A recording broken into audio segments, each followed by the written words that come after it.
Yesterday, we talked about how Charli and Dixie D'Amelio got cancelled over having bad table manners. Cost Charli D'Amelio 1 million TikTok followers. If only we applied that same energy to people who really did messed up stuff. But I must say, losing that many followers has showed her she's gonna think twice before she dares ask for dino nuggies again. Do we have any dino nuggets? Oh, God. But a lot has happened in the last 24 hours, and we are going to dive into it. Brutally honest opinions. But before we do that, I want to say a huge thank you. And if you're a regular on this channel, you know we love this brand, Manscaped, for sponsoring today's video. And if you don't already know Manscaped, they are the only brand that are dedicated to men's below the waist grooming and hygiene. Manscaped have hooked me up with the perfect package 3.0, which has tools and deodorant and everything to help you groom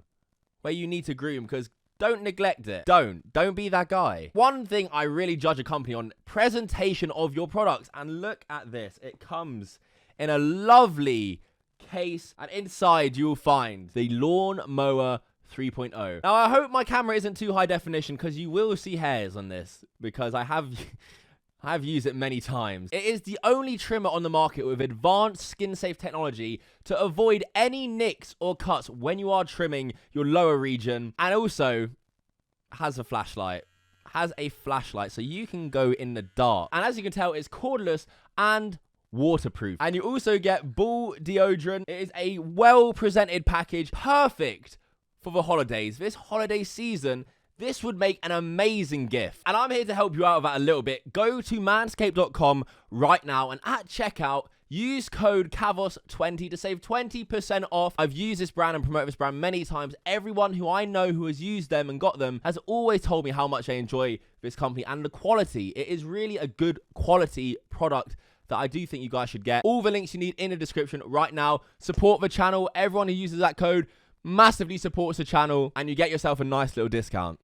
So now let's jump into Charli D'Amelio's response to all this drama. She went on Instagram Live, of all places, to address this controversy. She starts very brave by addressing the main point of outrage: the dino nuggets. They know I'm a picky eater, which was why I made that dino nuggets joke. Like, Chef Erin May knows that, like, I'm a picky eater. I don't like a lot of things. I have a lot of safe foods that I eat a lot.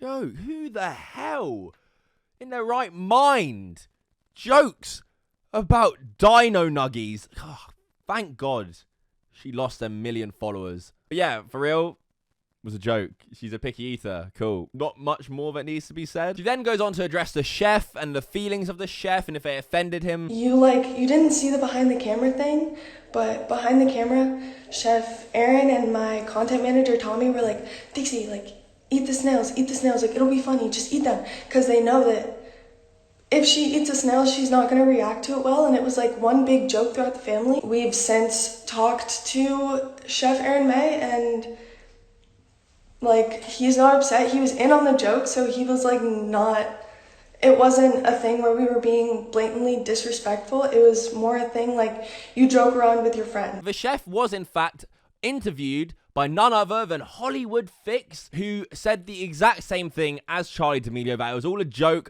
within the crew. He wasn't offended by any of it. Are you the chef from the infamous D'Amelio cooking episode? That's me. You know, there was somebody on production thought it would be funny to feed Dixie and Charli snails. Okay. They didn't take it the best. I love Dixie and Charli. I've worked with them before. I'm going to work with them again. Okay. I think it's a little blown out of proportion. And if the chef isn't offended, you guys really shouldn't be offended, because that was the whole drama.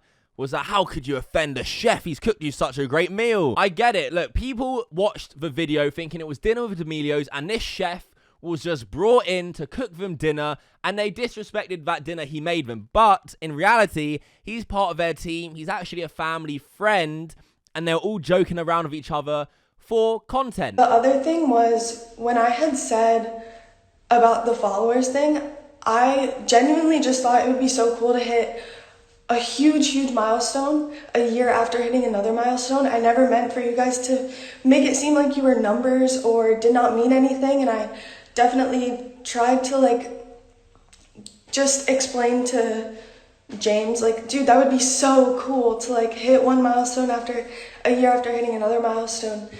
And that was obviously taken the wrong way too, and I don't want you guys to think that I don't care or think that I think you guys are numbers. Look, I think the D'Amelios really believe their own hype and think they're the shit. However, the comments made by Charli the other day, I do think she just genuinely wanted to hit a milestone and a goal, and there's absolutely nothing wrong with someone coming out and actually, you know, saying they want to hit a milestone and a goal in their career. She could have expressed it better in terms of not to get this reaction, because I think there's a reason why people reacted like this. Because of the way she did say it. Also because the majority of her fans are little kids. Seeing how people reacted to this, like, I don't even know if I want to do this anymore. Like, this is messed up stuff that people are saying. Like, people telling me to hang myself, people just like blatantly disrespecting the fact that I'm still a human being is not okay at all. And people making fun of the fact that it's just, like, that's not okay. You can hate on me for whatever I've done, but the fact that all of this is happening because a misunderstanding, like, I just feel like that's not okay. And this is where I question a lot of people. If you're genuinely telling Charli to off herself because she had bad manners, you really need to get yourself checked, like, in the brain. If you're watching this and you actually did that, yeah, get yourself checked, because there's something not right with you at all. Now, I made a video a few months ago about Charli and how she wasn't ready for internet fame, or I don't think she could handle it.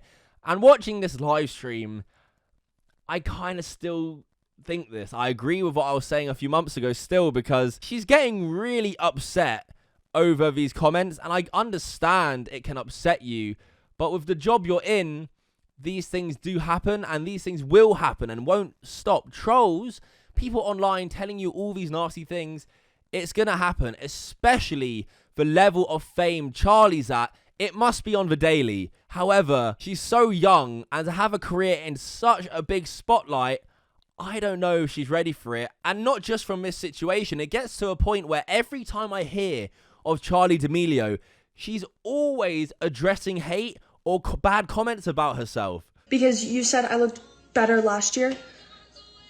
No, I'm doing just fine. Nessa changed up her style.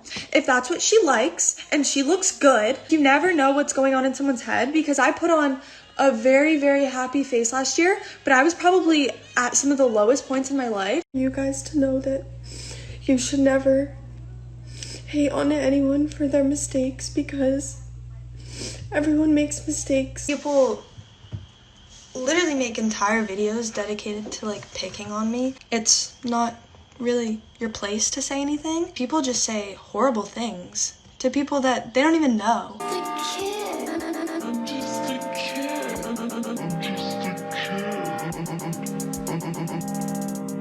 It's just a little mistake. It's just a little mistake. It's just a little mistake. You can't care that much if you're going to be on the internet. I get it. This is your career.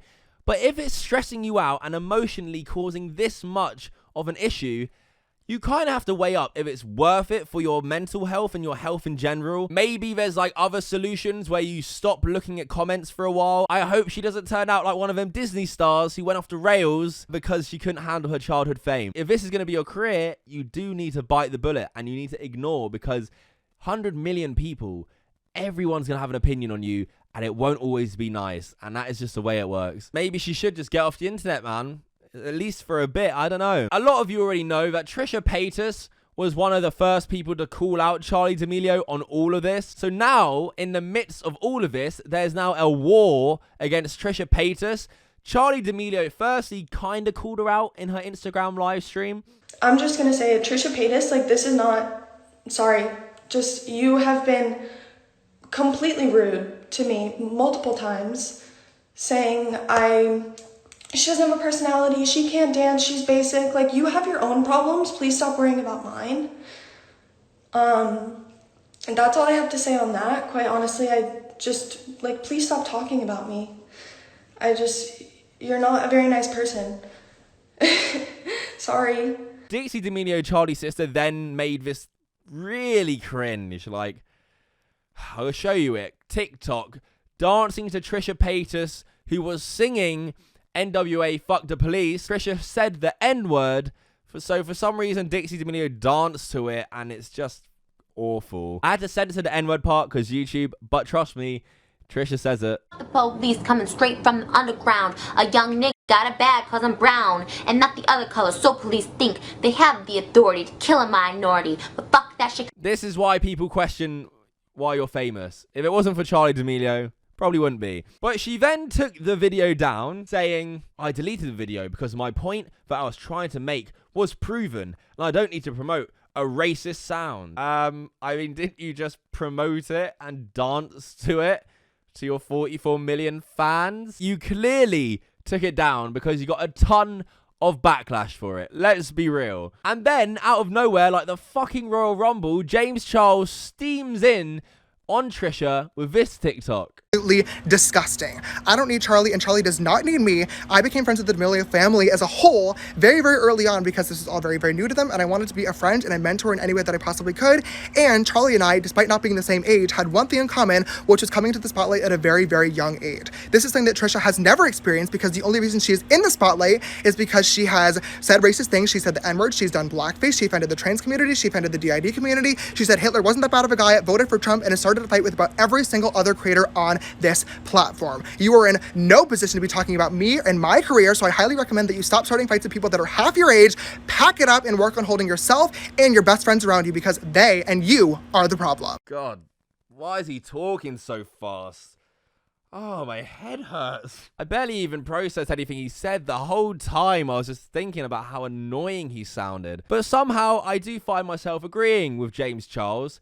Trisha Paytas is pretty whack. She called out James Charles on Twitter saying, poor parenting on your parents' end, James, for allowing you to be friends with Tati, a middle-aged woman, while you were a teen. Unfortunately, you were the victim. But now Charli is the victim. You being friends with a minor is predatory. What is this take? I mean, from the controversial dinner video, James Charles was clearly a family friend of the whole family, Dixie and the whole lot. Trisha is just spewing complete and utter bollocks because Trisha, you used to hang out with JoJo Siwa all the time. But she's a minor. Great point, Trisha. The whole thing is just annoying me at this point. Dixie's a moron. James Charles is clearly still annoying. Charli D'Amelio probably needs to get off the internet, at least for a bit. And Trisha Paytas, according to her own logic, is a predator.